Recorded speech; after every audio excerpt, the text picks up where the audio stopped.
नमस्कार, प्राइम 24 मिडियामा यहाँहरूलाई स्वागत छ। म रमेश बराल। सुरुमा मुख्य समाचारका मूल शीर्षकहरू। काठमाडौँमा चटपटे पानीपुरी र खुला दूध बिक्रीमा रोक लगाउने काठमाडौँ महानगरपालिकाको तयारी। महानगरपालिकामा न्यायिक उजुरीको वृद्धि। भदौ 1 गतेदेखि नियमित बजार अनुगमन गरिने। सरकारमाथि प्रमुख प्रतिपक्ष एमालेको दर्जनौं हमला। सरकारले पाकिस्तानी शैलीको प्रतिशोधपूर्ण राजनीति सुरु गरेको नेकपा अध्यक्ष ओलीको भनाई। एमालेले माग पूरा नभएसम्म संसदको अवरोध कायमै राख्ने। केपी ओलीले मागे प्रधानमन्त्री, गृहमन्त्री र अर्थमन्त्रीको राजीनामा। संसद अवरोध आफूले नगरेको बरु सत्तापक्षले गरेको दाबी। सुन तस्करसँग पूर्व सभामुख महराको 22 र छोराको 234 पटक फोन संवाद भएको खुलासा। सदन अवरुद्ध हुँदा पनि सांसदहरूले पाइरहन्छन् भत्ता। मन्त्री परिषद फेरबदल। पहिलो पटक मन्त्री भएका मोदी र किराँती रेड जोनमा। हर्क साम्पाङले कोकाहा खोलाबाट ल्याएको पानी दूषित। खानेपानी परीक्षण गर्दा दिशामा पाइने कीटाणु भेटियो। पृथ्वीनारायण शाहको प्रतिमा हटाइएको विरोधमा पोखरामा मेयरको पुतला दहन। उपत्यकामा दिनभरि झरी, आन्तरिक उडान प्रभावित। प्रधानमन्त्रीको चितवन भ्रमण पनि प्रभावित। बर्दियामा 43 घर डुबानमा। इमाडोलमा साँझ यातायातको ठक्करबाट 5 वर्षीय बालकको मृत्यु। ढिलो वर्षापछि 72 किसानलाई बिउको पिरलो। त्रिभुवन विमानस्थलमा सो घोषणा कक्ष सञ्चालन। विदेशबाट आउने यात्रीले पाउनेछन् सुविधा। भारतबाट 7 बालबालिकाको उद्धार। बङ्गलादेशी नागरिकलाई अपहरण गरेको आरोपमा 7 जना पक्राउ। चौराहामा हात्ती चढ्ने पर्यटक घट्दै। हात्ती सफारीको विकल्प खोज्दै पर्यटन व्यवसायी। अफ्रिकाको सबैभन्दा अग्लो हिमाल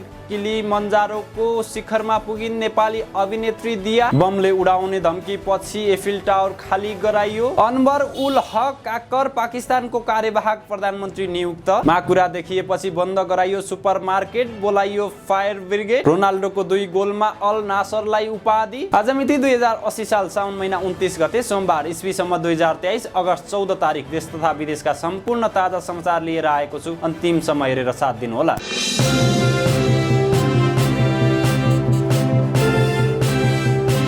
अब समाचार विस्तारमा। काठमाडौँ महानगरपालिकाले बर्खायामभरि पानीपुरी, चटपटे लगायत खुला रूपमा बेचिने खानेकुराहरू बेच्न प्रतिबन्ध लगाउने तयारी गरेको छ। अनुगमन समितिको आइतबार बसेको बैठकमा यसबारे छलफल भएको महानगरका प्रमुख प्रशासकीय अधिकृत वसन्त अधिकारीले जानकारी दिए। जसका लागि महानगरले बजार अनुगमनका लागि तत्काल टोली परिचालन गर्ने उनको भनाइ छ। उनले अनुगमन गरेर सचार गरेर सुधारको मौका दिँदा पनि सुधार नगर्नेहरूलाई कानुनी र प्रशासनिक कारबाहीको दायरामा ल्याउने बताएकी छन्। यस्तै काठमाडौँ महानगरले पानीको जोर जार कुचिएका, लेउ लागेका, टुटे फुटेका जारमा पानी बेच्न नपाइने मापदण्ड विपरीत जार जफत र नष्ट गर्ने अभियानलाई निरन्तरता दिने भएको छ। यसलाई तत्काल रोक लगाउनु पर्छ। उनले भने त्यस्तै काठमाडौँ महानगरपालिकाको न्यायिक समितिमा उजुरी दिनेहरूको संख्या बढेको छ। न्यायिक समितिमा पसलहरू बन्द गराइदिन, सटर खाली गराइदिन, कोठा खाली गराइदिन लगायतका उजुरी धेरै पर्ने गरेको बताइएको छ। त्यस्तै काठमाडौँ महानगरपालिकाले बजारलाई थप व्यवस्थित गर्नका लागि आगामी भदौ 1 गतेदेखि नियमित अनुगमन गर्ने जनाएको छ। काठमाडौँ महानगरपालिकाका उपप्रमुख सुनिता डङ्गोलले भदौदेखि नियमित र आकस्मिक अनुगमनलाई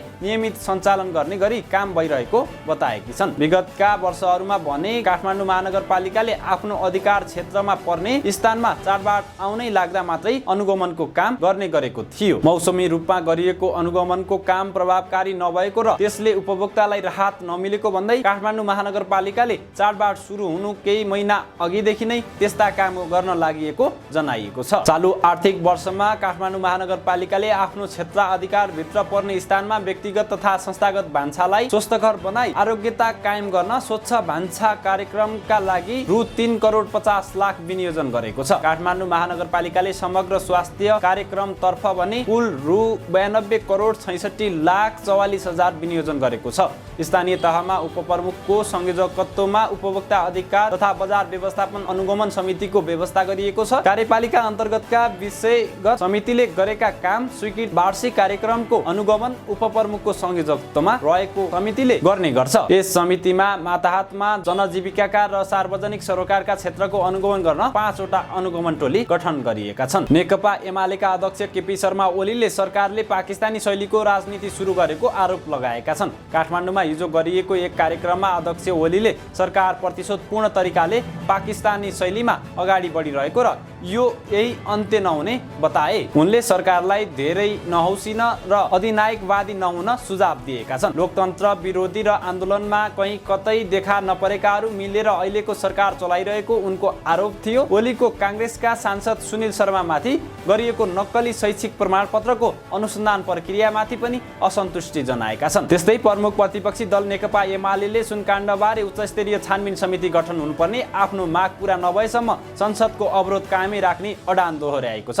पत्रकार सम्मेलनमा यस विज्ञप्ति वाचन गर्दै एमाले नेता राजेन्द्र गौतमले उच्चस्तरीय छानबिन समिति गठन नभएसम्म एमाले पछि नहट्ने बताएका छन्। सरकारका उच्चस्तरीय छानबिन समिति गठन नगरेकाले संसदमा गतिरोध उत्पन्न भएको गौतमले बताएका हुन्। नेकपा एमालेका अध्यक्ष केपी शर्मा ओलीले प्रधानमन्त्री, गृहमन्त्री र अर्थमन्त्रीको राजीनामा मागेका छन्। साथै सरकारले सुनकाण्डबारे उच्चस्तरीय छानबिन समिति नबनाएसम्म एमाले संसद अवरोध नहटाउने उनले स्पष्ट पारेका छन्। राजधानीमा आइतबार पत्रकार सम्मेलन आयोजना गरेर ओलीले प्रधानमन्त्री पुष्पकमल दाहाल, गृहमन्त्री नारायण काजी श्रेष्ठ र अर्थमन्त्री डाक्टर प्रकाश शरण महतको राजीनामा मागेका हुन्। प्रधानमन्त्री पनि यस्तो भ्रष्टाचारको चाङमाथि उभिएर भन्दा राजीनामा गर्नुपर्ने हो। विपक्षी दलका नेता ओलीले भने गृहमन्त्री र अर्थमन्त्रीले त राजीनामा नगरी कसरी बस्न सकेको, त्यसमाथि गृहमन्त्रीले आफ्नो जिम्मेवारी वहन गरेर राष्ट्रिय झण्डा बोकेर हिँड्न लाज मर्नुपर्ने हो। अहिले विमानस्थलमा भएको 1 क्विन्टल सुन प्रकरणमा सरकारको संलग्नता रहेको ओलीले दाबी गरे। सुन प्रकरणमा मुछिएका चिनिया नागरिकलाई कसले नेपाली नागरिकता दियो त्यसमाथि पनि छानबिन हुनुपर्ने ओलीको माग छ। उनले भने चुरोट भनेर ल्याएर सुन हुन्छ, त्यहाँ क्विन्टल सुन विभिन्न कम्पनीले ल्याएको छ, त्यस्ता व्यक्तिलाई नागरिकता कसले दियो? तार काट्ने, क्यामेराको मुन्टो अर्कातिर फर्काउने, यसो कस्तो सरकार हो? सरकारी कर्मचारी निर्देशित हुने भएकाले छानबिन हुन नसक्ने बताउँदै एमाले अध्यक्ष ओलीले सुन प्रकरणमा उच्च स्तरीय समिति बनाउनै पर्ने जिकिर समेत गरे। माओवादी उपाध्यक्ष तथा पूर्व सभामुख कृष्ण बहादुर महरा र उनका छोरा राहुलको 9 किलो सुन भित्र्याउने तस्करसँगको सम्बन्ध पुष्टि भइसक्दा समेत अनुसन्धान नहुँदा सरकार तथा खास गरी गृह प्रशासन र अनुसन्धानकारी निकायमाथि नै अविश्वास पैदा भएको छ। महरा र उनका छोराको सुन तस्करीमा संलग्न चिनिया गृहसँग पटक पटक टेलिफोन संवाद भएको सरकारी अनुसन्धानबाटै पुष्टि भइसकेको छ। अनुसन्धान र अभियोजनामा संलग्न स्रोतका अनुसार कृष्ण बहादुरको छोरा निर्मलका नाममा रहेको मोबाइलबाट तस्करीमा संलग्न हाल फरार चिनिया नागरिक लुई हान सोङसँग 11 पटक सम्पर्क भएको प्रहरी केन्द्रीय अनुसन्धान ब्युरो CIB ले किटान गरेर प्रतिवेदन तयार पारेको छ। सुन तस्कर दा आयोजिन वाङले पनि महरालाई 11 पटक फोन सम्पर्क गरेका थिए। त्यही बेला महराको अर्का छोरा राहुलसँग 28 पटक फोन सम्पर्क भएको देखिन्छ। राहुललाई सुन तस्कर दा ओजिन वाङले 64 पटक र राहुलले दा ओजिनलाई 131 पटक सम्पर्क गरेको देखिन्छ। हाल फरार असिन भनिएका अर्का चिनिया तस्करलाई राहुलले 3 पटक सम्पर्क गरेका थिए। त्यसैगरी राहुलले विमानस्थलका भन्सार अधिकृत मुक्ति प्रसाद श्रेष्ठलाई 1 पटक टेलिफोन गरेका थिए। श्रेष्ठले प्रहरीलाई दिएको बयान अनुसार राहुलले तस्करीको उक्त सुनबारे चासो राख्दै लिलामीको प्रक्रियाबारे जानकारी लिएका थिए, तर उनीहरूमाथि अनुसन्धान भने भएको छैन। महराकै पार्टी माओवादीका अध्यक्ष पुष्पकमल दाहाल प्रधानमन्त्री, अर्का उपाध्यक्ष नारायण काजी श्रेष्ठ उपप्रधान तथा गृहमन्त्री छन्, तर उनीहरू पार्टी र सरकारका अनुसन्धानकारी निकायबाट थप छानबिन गराउन अनदेखा गरिरहेका छन्। 8 करोड 55 लाखको सुन तस्करी तथा बेचबिखनमा महरा बाबु छोरा संलग्न भएको भनेर प्रहरीको CIB ले प्रतिवेदनमा टेलिफोन नम्बर सहित किटान गरिएको छ। इलेक्ट्रिक सिगरेट भेपमा लुकाएर सुन ल्याउने चिनिया नागरिक लुईसँग व्यक्तिगत रूपमा सम्बन्धमा रहेका मोहरा बाबु छोराले उनलाई सहयोग पुर्याउन त्रिभुवन अन्तर्राष्ट्रिय विमानस्थलको भन्सारका अधिकारीलाई तारन्तार फोन गरेको CIB को प्रतिवेदनमा उल्लेख छ। प्रहरीले कल डिलेट रेकर्ड सहित बाबु छोराको विवरण मात्रै खुलाएर अन्य आरोपितमाथि गत असार 27 मा जिल्ला अदालत काठमाडौँमा मुद्दा दायर गरिसकेको छ। पहिलो त प्रधानमन्त्री तथा गृहमन्त्री भ्रष्टाचारका सबै फाइल खोल्ने त र दोषी देखिए कसैलाई पनि नछाड्ने भन्ने उद्घोष गरिसकेका छन्। सुन तस्करमा मोहराको नाम जोडिएपछि प्रधानमन्त्री दाहालले गृहमन्त्री श्रेष्ठ, प्रहरी महानिर्देशक वसन्त बहादुर कुँवर र CIB प्रमुख किरण बज्राचार्यसँग छलफल भने गरेका थिए, तर उनीमाथि अनुसन्धान गर्नु भनेर स्पष्ट निर्देशन भने दिएनन्। स्रोतले भन्यो त्यसका बावजुद भेप प्रकरणमा अदालतमा मुद्दा दायर भए पनि अनुसन्धानको बाटो खुलै रहेकाले यो विषय अझै पनि CIB ले सूक्ष्म रूपमा हेरिरहेको छ। गृहमन्त्री श्रेष्ठले भने CIB ले अनुसन्धान अनुसन्धान गरिरहेको बताउँछन्। निष्पक्ष र स्वतन्त्र अनुसन्धान गर्न निर्देशन दिइरहेका छन्। महरा सुन तस्करसँग जोडिएका समाचार बाहिरिएपछि सत्ता र शक्तिको आडमा छानबिन नगरेको भन्दै सरकारमाथि चौतर्फी आलोचना भइरहेको छ। सरकारमा भएका दलका शीर्ष नेता जोडिएको विषयमा अनुसन्धान र अभियोजन पनि नहुने, सम्बन्धित दलबाट पनि सोधपुछसम्म नहुने प्रहरी, गृह प्रशासन र अभियोजन गर्ने निकायकै निष्पक्षतामा प्रश्न उठेको छ। सत्ता पक्ष र प्रतिपक्ष बीच सुन तस्करी प्रकरणमा छानबिन समिति बनाउने विषयमा साझेदारी नहुँदा साउन 10 गतेता प्रतिनिधि सभाले आफ्नो नियमित काम अघि बढाउन सकेको छैन। माथिल्लो सदन भनिने राष्ट्रिय सभाको बैठक शुक्रबार सत्ता पक्ष र प्रतिपक्ष दुवैतर्फका सांसदहरूले अवरुद्ध गरेका थिए। नाराबाजी र अवरोधका कारण वर्षको 4 महिना बितिसक्दा पनि बजेट सम्बन्धी अत्यावश्यक बाहेक कुनै पनि नयाँ कानुन संसदले बनाउन सकेको छैन। तर सांसदहरूले भने बैठक अवरुद्ध भएको दिनमा समेत दैनिक 2000 भत्ता बुझ्ने गरेको पाइएको छ। सांसदहरूको पछिल्लो तलब 66,070 रुपैयाँ छ। त्यसबाहेक विशेष भत्ता, सञ्चार, विद्युत, खानेपानी खर्च बापत उनीहरूको मासिक 6,000 अतिरिक्त रकम पाउँछन्। काठमाडौँमा घर भएका सांसदहरूले मासिक 9,000 र नभएका सांसदले 18,000 रुपैयाँ घर भाडा पाउँछन्। सांसद सचिवालयका अनुसार काठमाडौँमा घर नभएका सांसदहरूले मासिक 90,070 रुपैयाँ र उपत्यकामा घर भएका सांसदहरूले मासिक 81,070 रुपैयाँ तलब बुझ्ने गर्छन्। संघीय संसदका पदाधिकारी तथा सदस्यहरूको पारिश्रमिक र सुविधा सम्बन्धी ऐन अनुसार सांसदमा हाजिरी जनाए बापत प्रत्येक सांसदले दैनिक 1,000 भत्ता र थप 1,000 यातायात भत्ता पाउने व्यवस्था छ। यस्तो भत्ता सदन वा संसदीय समितिको बैठक बसेको दिन मात्रै उनीहरूले पाउने गर्छन्। संसद सचिवालयले सवारी सुविधा उपलब्ध गराएका बाहेक आफ्नै निजी सवारी साधन भएका र नभएका सबै सांसदले बराबर 1,000 रुपैयाँ यातायात सुविधा पाउने गर्छन्। सदन र समितिको बैठक एकै दिन बसेकोमा पदाधिकारी र सदस्यले एक दिनको मात्र भत्ता पाउनेछन्। सदन र समितिको बैठक बापत छुट्टा छुट्टै भत्ता दिइने छैन। सदन अवरुद्ध भएका दिन पनि सांसदहरूले हाजिरी भने हुने गरेको छ। हाजिरीका आधारमा उनीहरूले भत्ता पाउने भएका कारण संसद बैठक नचल्ने पनि सांसदहरूले भत्ता पाउने गर्छन्। यसैबीच पहिलो पटक प्रतिस्पर्धा गरेको चुनावबाटै चौथो ठूलो दल बनेको राष्ट्रिय स्वतन्त्र पार्टीले अवरुद्ध भएको सांसद बैठकको भत्ता नलिने घोषणा समेत गरेको छ। प्रधानमन्त्री पुष्पकमल दाहाल प्रचण्डले जनमत पार्टीलाई पुनः सरकारमा ल्याउने गरी मन्त्री परिषद हेरफेरको तयारी गरेका छन्। जनमत पार्टीलाई सरकारमा ल्याउन प्रधानमन्त्री प्रचण्डले पार्टीभित्र र सत्ता साझेदार दलहरूबीच पटक पटक छलफल गरेका थिए। जनमतलाई सरकारमा ल्याउन सत्ता सहयात्री दलहरू तयार भए पनि मन्त्री छाड्न तयार नभएपछि उनले आफ्नै पार्टीका मन्त्रीहरूलाई फिर्ता बोलाएर मन्त्री परिषद हेरफेर गर्न लागेका हुन्। प्रधानमन्त्रीले काङ्ग्रेसबाट मन्त्री धेरै भएकाले एकजना मन्त्रीलाई फिर्ता बोलाएर जनमत पार्टीलाई सरकारमा ल्याउन काङ्ग्रेसका सभापति शेरबहादुर देउवासँग सहयोग मागेका थिए। मन्त्री फिर्ता बोलाउन देउवाले चासो नदिएपछि प्रचण्ड अप्ठ्यारोमा परेका हुन्।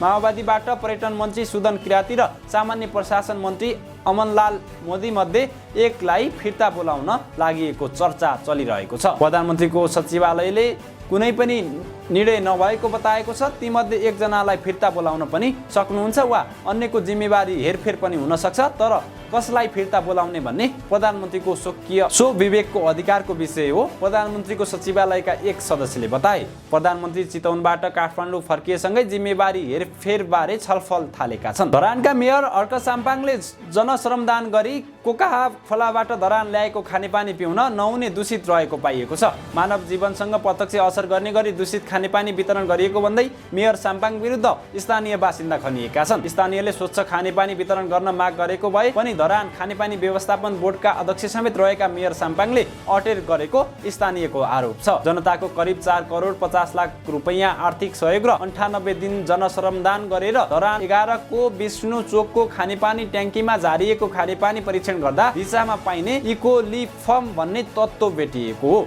हप्ता दिन अगाडि मेयर साम्पाङले कोकाहा खोलाबाट ल्याएका खानेपानी परीक्षण गर्दा दिशा मिसिएको इकोलिफर्म भेटिएको थियो। धरानमा दूषित खानेपानी वितरण गरेका कारण स्थानीय बिरामी पर्न थालेपछि राष्ट्रिय स्वतन्त्र पार्टी धरानले खानेपानी परीक्षण गर्दा खानेपानीमा दिशामा पाइने इकोलिफर्म भेटिएको थियो। तर खानेपानी परीक्षणमा वैधानिकताको प्रश्न उठाउँदै मेयर साम्पाङले प्रश्न उठाए पश्चात साउन 25 गते संघीय खानेपानी तथा ढल व्यवस्थापन आयोजना विराटनगरले पानी परीक्षण परीक्षण प्रयोगशाला इटहरीले धरानको 5 स्थानको खानेपानी परीक्षण गरेको थियो।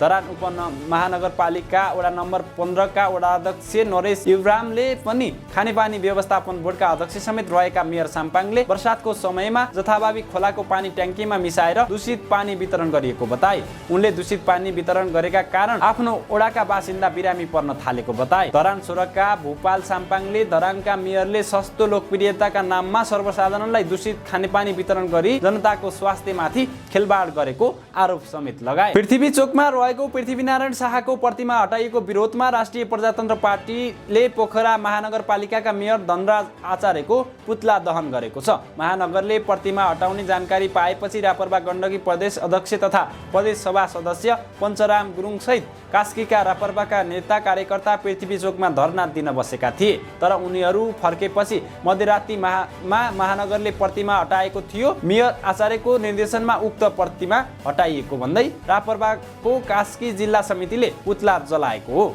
आदिवासी दिवसका दिन बिहिबार पृथ्वीनारायण शाहको शालिगसँगै राखिएको प्रतिमा हटाएपछि शालिगको विवाद सुरु भएको थियो। आदिवासी जनजाति दिवसको दिन प्रतिमा हटाइएको पाइएपछि रापरबाले पृथ्वीनारायण चोकमा लखन थापाको शालिगसँगै पृथ्वीनारायण शाहको प्रतिमा राखेको थियो। पोखराका मेयर धनराज आचार्यले देश एकीकरण गर्ने राष्ट्र निर्मातालाई अपमान गर्ने काम गरेको आरोप रापरबा कास्कीका अध्यक्ष नारायण गुरुङले लाए। मसाल जुलुस सहित मेयर विरुद्ध नारा लगाउँदै पुतला जलाएको रापरबाले निरन्तर आन्दोलन गर्ने चेतावनी दिएको छ। मेयर आचार्यले भने सर्वदलीय बैठकको निर्णय अनुसार पृथ्वीनारायणको प्रतिमा हटाइएको बताएका छन्। रापरबा अध्यक्ष राजेन्द्र लिङ्गदेलले पनि मेयर आचार्यको कदम निन्दनीय भएको बताएका छन्। हिजो देशका अधिकांश स्थानहरूमा हल्कादेखि मध्यम वर्षा भयो भने काठमाडौँ उपत्यकामा बिहानैदेखि अविरल झरी परिरह्यो। भारी वर्षा भइरहेको भन्दै सतर्कता अपनाउन जल तथा मौसम विज्ञान विभागले आग्रह गरेको छ। भारी वर्षाले नदीहरूमा जलसतह बढ्ने र त्यसले तटीय क्षेत्रमा थप जोखिम निम्त्याउने खतरा रहेको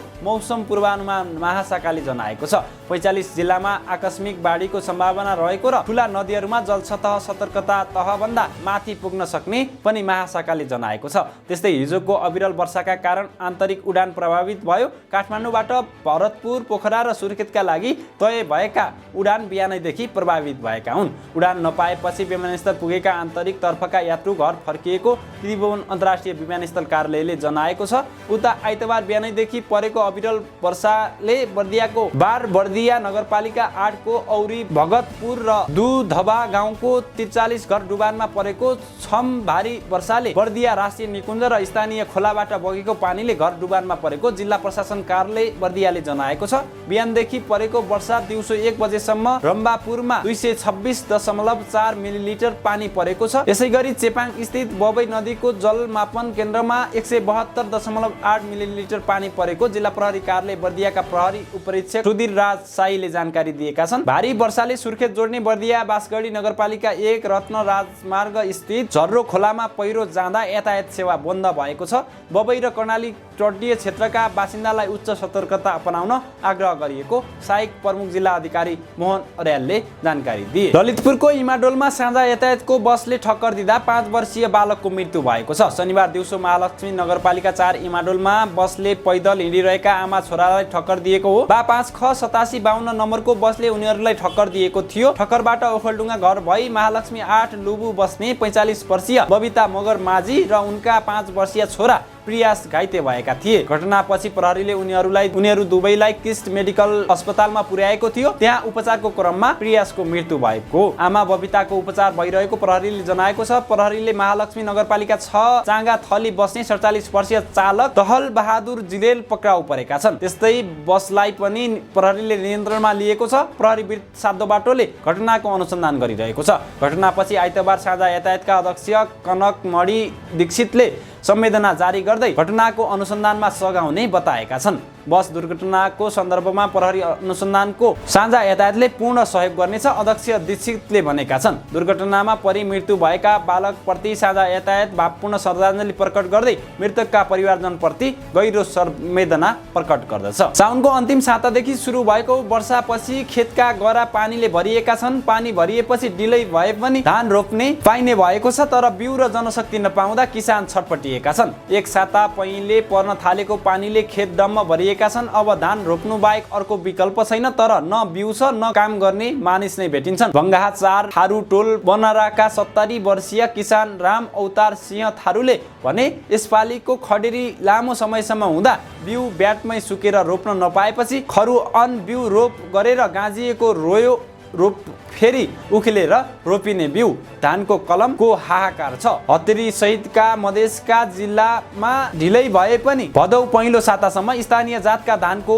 खरुअन रोप्न पाए धेरथोर उत्पादन लिन सकिने किसान आशावादी छन्। साउन चौथो सातामा धान रोपाई ढिलो भए पनि अब खेतमा भरिएको पानीले अर्को बाली लगाउन नदिएपछि किसान खरुअनको खोजमा लागेका छन्। बर्दिवास 7 मनहरीपुरका 30 वर्षीय युवा किसान निरबहादुर खत्रीले भने नजिकका खेतीपातीमा काम गर्ने मानिस धेरैजसो भारतको पन्जाबतिर गएपछि मान्छे पाउनै मुस्किल परेको छ। मधेसमा सामान्यतया मध्य जेठभित्र ब्याट तयार गरेर बिउ राख्ने, मध्य असारभित्र बिउ रोप्न सक्ने र मध्य साउनभित्र खरुअन रोपिने चलन छ। समयमै धान रोप्न नपाएपछि अब सुक्खा बाली लगाउने तयारीका बेला मुसलधारे पानी परेर खेत डम्म भरिएपछि किसान बिल ख बन्द परेका छन्। त्रिभुवन विमानस्थल भन्सार कार्यालयले विदेशबाट आउने यात्रुका लागि माल वस्तुको सो घोषणा कक्ष सञ्चालनमा ल्याएको छ।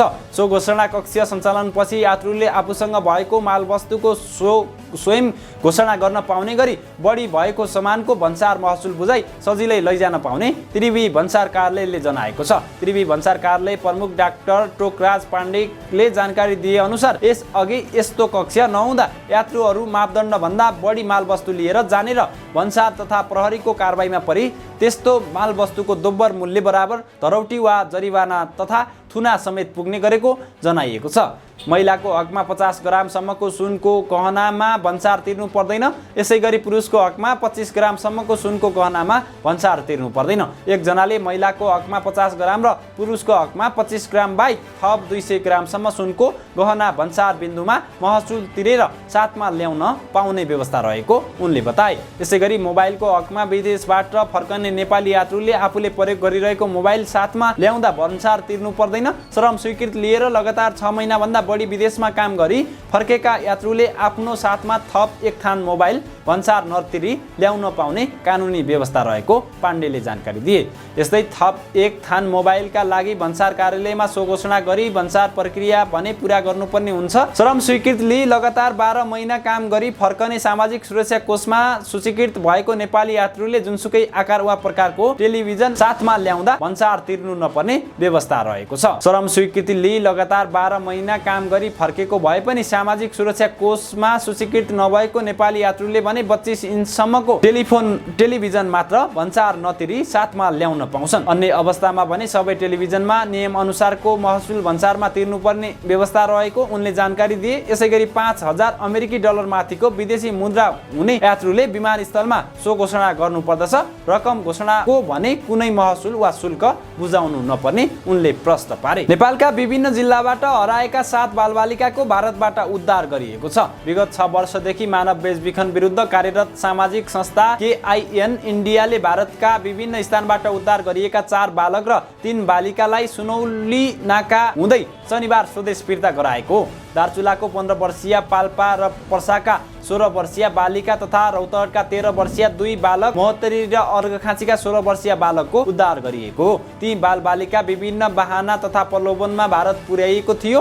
1 देखि 6 महिनाको अवधिमा हराएका बालबालिकालाई भारतीय प्रहरीको सहयोगमा विभिन्न स्थानबाट उद्धार गरिएको हो। बालबालिकाको उद्धार र स्वदेश फिर्तामा प्रत्यक्ष संलग्न संस्था KIN का निर्देशक नवीन जोशीका अनुसार ती बालबालिका मध्ये 3 जना बालकको महिला बालबालिका तथा ज्येष्ठ नागरिक मन्त्रालयका उपसचिव मीना पौडेल र जिल्ला प्रहरी कार्यालय रूपन्देहीको रोबहरमा पारिवारिक पुनर्मिलन गराइएको छ।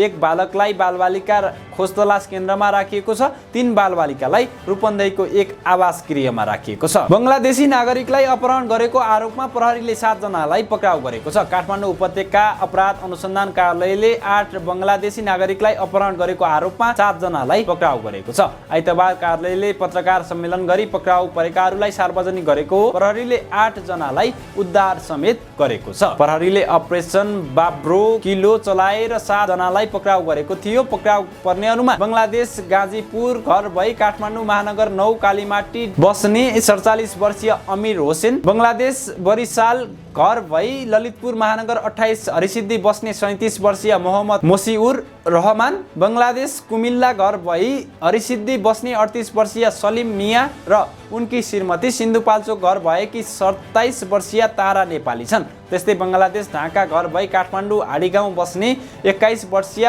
ताहमिना बेगम, ढाका घर भई काठमाडौँ कपुरधारा बस्ने 34 वर्षीय जहाङ्गीर आलम र इलाम घर भई काठमाडौँको नक्साल बस्ने 33 वर्षीय रोशनी राई छन्। प्रहरीले उनीहरूमाथि थप अनुसन्धान अघि बढाएको छ। पर्यटकीय गन्तव्य चितवनको सौराहामा हात्तीमाथि चढेर राष्ट्रिय निकुञ्ज घुम्दै जङ्गली जनावर हेर्नको लागि वर्षेनी यहाँ हजारौं आन्तरिक तथा बाह्य पर्यटक आउने गर्छन्। तर पछिल्लो समय हात्तीमाथि चढेर घुम्ने प्रचलन कम हुँदै गएपछि यहाँका व्यवसायीहरूले विकल्प खोज्न थालेका छन्। विश्वका विभिन्न देशमा हात्तीमाथि गरिने सफारी राम्रो मानिँदैन, बरु यसको विकल्पमा हात्ती सेन्चुरी सुरु गरिएको पाइन्छ। हात्तीलाई खुला ठाउँमा छाड्ने प्रक्रियालाई हात्ती सेन्चुरी भनिन्छ। कतिपय देशमा हात्तीसँग पर्यटक घुमाएर पर्यटन व्यवसाय गरेको पाइन्छ। सौराहाका पर्यटन व्यवसायी बीच सामूहिक योजना नबनेपछि केहीले पर्यटकलाई हात्तीसँगै घुमाउन सुरु गरिसकेका छन्। एकै ठाउँमा खुला रूपमा हात्तीलाई छाडेर तिनै हात्तीसँग पर्यटकलाई विभिन्न गतिविधिमा समावेश गरी मनोरञ्जन दिन थालिएको छ। सौराहाको सपना भिलेजका सञ्चालक ध्रुव गिरीले 6 वटा हात्तीलाई खुला ठाउँमा छाडेर पर्यटकीय गतिविधि गर्दै आएका छन्। हात्ती सफारी बन्द गरेर उनले पर्यटकलाई हात्तीका विभिन्न गतिविधिमा समावेश गरी हात्ती सफारी भन्दा बढी आम्दानी गरिरहेका छन्। गिरीले आफ्नै करिब 22 बिघा जमिनमा हात्ती पालन गरिरहेका छन्। एउटा हात्ती पाल्न मासिक करिब 1,20,000 खर्च हुने खतिवडाले जानकारी दिए। एउटा वयस्क स्वस्थ हात्तीको मूल्य औसतमा 1,50,00,000 रुपैयाँ पर्छ। अभिनेत्री दिया पुनले अफ्रिकाको सबैभन्दा अग्लो हिमाल किलिमन्जारोको सफल आरोहण गरेकी छन्। आइतबार बिहान 7 बजे उनले हिमालको शिखर चुमेकी हुन्। हिमालको शिखरमा नेपाली झण्डा समेत फहराएको तस्बिर सहित उनले सामाजिक सञ्जाल मार्फत आरोहणको सफलता सेयर गरेकी छन्। 5,895 मिटर 19,341 फिट अग्लो उक्त हिमालको चुचुरोमा पुगेको जानकारी दिएकी उनले अर्को एक सपना पूरा भएको बताएकी छन्। दियाले अघिल्लो वर्षको जेठमा विश्वकै सबैभन्दा अग्लो हिमाल सगरमाथाको सफलतापूर्वक आरोहण गरेकी थिइन्। यसअघि उनले 8,163 मिटरको संसारको 8औं अग्लो मनास्लु समेत आरोहण गरिसकेकी छन्। सन् 2018 मा अर्जेन्टिना स्थित 6,961 मिटर अग्लो माउन्ट अकोन्कागुवाको उनले आरोहण गरेकी थिइन्। उनको विश्वका 7 अग्ला शिखर आरोहण गर्ने लक्ष्य रहेको छ। फिल्म वीर विक्रमबाट अभिनयमा डेब्यू गरेकी दियाको गत असारमा फिल्म अन्तिम संस्कार प्रदर्शनमा आएको थियो। फिल्म व्यावसायिक रूपमा सफल हुन नसके पनि दियाको अभिनयले भने चर्चा पाएको थियो। उनको फिल्म दया रानी प्रदर्शनमा आउन बाँकी छ। अब केही अन्तर्राष्ट्रिय प्रसङ्गहरू मध्ये पेरिसमा रहेको एफिल टावरमा बम भएको खबर आएपछि खाली गराइएको छ। बम रहेको आशंकामा 3 तला खाली गराइएको मिडिया रिपोर्टका अनुसार एफिल टावरलाई बमको धम्की दिएर पछि सावधानीका रूपमा यसलाई खाली गरिएको हो। साथै शनिबारसम्म सर्वसाधारणका लागि बन्द गरिएको छ। एफिल टावर सञ्चालित संस्था एसइटिई ले बम डिस्पोजल विशेषज्ञ र प्रहरीको एउटा तल्लामा रहेको रेस्टुरेन्ट लगायत क्षेत्रमा खोजी गरेको फ्रान्स 24 ले रिपोर्ट गरेको छ। यो संसारमा सबैभन्दा धेरै भ्रमण गरिएको पर्यटक स्थलहरूमध्ये एक हो। गत वर्ष यसले 6.2 मिलियन यात्रुलाई आकर्षित गरेको थियो। पाकिस्तानी राष्ट्रपति आरिफ अलवीले अनवर उल हक काकरलाई कार्यवाहक प्रधानमन्त्रीको रूपमा नियुक्त गरेका छन्। शनिबार राष्ट्रपति आरिफ अलवीले अनवर उल हक काकरलाई कार्यवाहक प्रधानमन्त्रीको रूपमा नियुक्त गरेका हुन्। राष्ट्रपतिले पाकिस्तानको संविधानको धारा 224(1) को ए बमोजिम उक्त स्वीकृति दिएका हुन्। प्रधानमन्त्री शहबाज शरीफ नेतृत्वको मन्त्री परिषदले सांसद विघटनको निर्णय गरेपछि विपक्षी दल समेतको सहमतिमा अनवर कार्यवाहक प्रधानमन्त्री बनेका हुन्। कार्यवाहक प्रधानमन्त्री चयनको विषयमा निवर्तमान प्रधानमन्त्री शहबाज शरीफ र विपक्षी दलका नेता राजा रियाज बीच शनिबार छलफल भएको थियो। सोही छलफलपछि अनवरको नाममा सहमति जुटेको हो। ककर मार्च 2018 देखि पाकिस्तानको सिनेटको सदस्य समेत हुन्। उनी सन् 2018 को पाकिस्तानी सिनेटको चुनावमा दक्षिण पश्चिम बलुचिस्तान प्रान्तबाट स्वतन्त्र उम्मेदवारको रूपमा पाकिस्तानको संसदमा निर्वाचित भएका थिए। अस्ट्रेलियाको एक सुपरमार्केटमा ब्राजिलियन ब्राजिलियन घुमफिर माकुरा देखिएपछि बन्द गरिएको छ, जसको टोकाइले पीडादायी स्थायित्व र मृत्यु समेत हुन सक्ने भएकाले सो माकुरा देखेपछि सुपरमार्केट बन्द गरिएको हो। फक्स न्यूजको रिपोर्टका अनुसार एक स्टोरका प्रबन्धकले केराको बक्समा माकुरा देखेपछि सुपरमार्केट बन्द गरिएको थियो र तत्काल अनुसन्धान गर्न फायर ब्रिगेडलाई बोलाइएको थियो। रिपोर्टका अनुसार यो सानो जीव अत्यन्तै विषाक्त मात्र होइन, तर यसको टोकाइबाट 4 घण्टासम्म टिक्न सक्ने इरेक्सन हुन सक्छ। उक्त माकुरा करिब 4 इन्च लामो र कालो रातो रङको भएको प्रबन्धकले बताए। सुरुमा अधिकारीहरूले यो सामान्य माकुरा हो भन्ने सोचेका थिए, तर पछि यो ब्राजिलियन घुमफिर माकुरा हो भन्ने पत्ता लागेपछि सुपरमार्केट बन्द गर्नु परेको थियो। ब्राजिलियन भट्का माकुरा एक खतरनाक प्राणी हो र यसको डङ्कलाई सबैभन्दा घातक मानिन्छ, जसले हाइपोथर्मिया, धमिलो दृष्टि र अगाध पक्ष्य निम्त्याउन पनि सक्छ। यो माकुराको टोकाइले असाधारण पीडा निम्त्याउन सक्छ, कतिपय अवस्थामा मृत्यु पनि हुन सक्छ। स्थानीय मिडियाका अनुसार फायर ब्रिगेड पसलमा पुग्दा माकुरा कतै भेटिएन। सुपरमार्केट चेनको मालिक रिभ रिटेल समूहले अर्को हप्ता आउटलेटहरू फेरि खोल्न अघि व्यापक सफाई र कीटाणुनाशक औषधि प्रयोग गर्ने उपायहरूबारे अपनाउन सुझाव दिएका छन्। अब अन्त्यमा फुटबल। क्रिस्टियानो रोनाल्डोले 2 गोलको मद्दतले अल नासरले पहिलो पटक अरब क्लब च्याम्पियन्स कपको उपाधि जित्न सफल भएको छ। 1 गोलले पछि परेको स्थिति उल्टाएर अर्को साउदी क्लब अल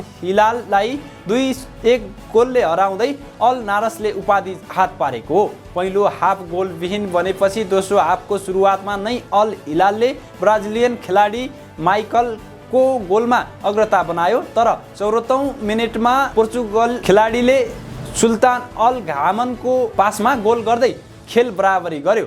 यसअघि अब्दुल्लाह अल अमरीले रातो कार्ड पाएपछि अल नासर 10 खेलाडीमा सीमित बनेको थियो। यसका बावजुद अल नासरले अल हिलाललाई अतिरिक्त समयसम्म रोकेको थियो। अतिरिक्त समयमा रोनाल्डोले अर्को गोल थप्दै टोलीलाई जित दिलाए। खेलको अन्त्यतिर भने रोनाल्डो घाइते हुँदै मैदान छाड्न बाध्य भएका थिए। गत सिजन रोनाल्डोले अल नासरसँग उपाधि जित्न असफल भएका थिए। टोली साउदी प्रो लिगमा दोस्रो स्थानमा सीमित भएको थियो, तर यसपटक 38 वर्षीय खेलाडीले 6 गोल गर्दै प्रतियोगिताका शीर्ष गोलकर्ता बनेर टोलीलाई उपाधि दिलाउन सफल भएका छन्। हवस् त, आजका लागि सम्पूर्ण समाचार अन्त्यसँगै हामीलाई बिदा दिनुहोस्। दैनिक ताजा खबर अपडेटका लागि हाम्रो यस युट्युब च्यानललाई सब्स्क्राइब गर्न र सँगै रहेको बेल आइकनलाई थिच्न पनि नभुल्नुहोला। यतिन्जेल हामीलाई साथ दिनुभएकोमा यहाँहरूलाई धेरै धेरै धन्यवाद।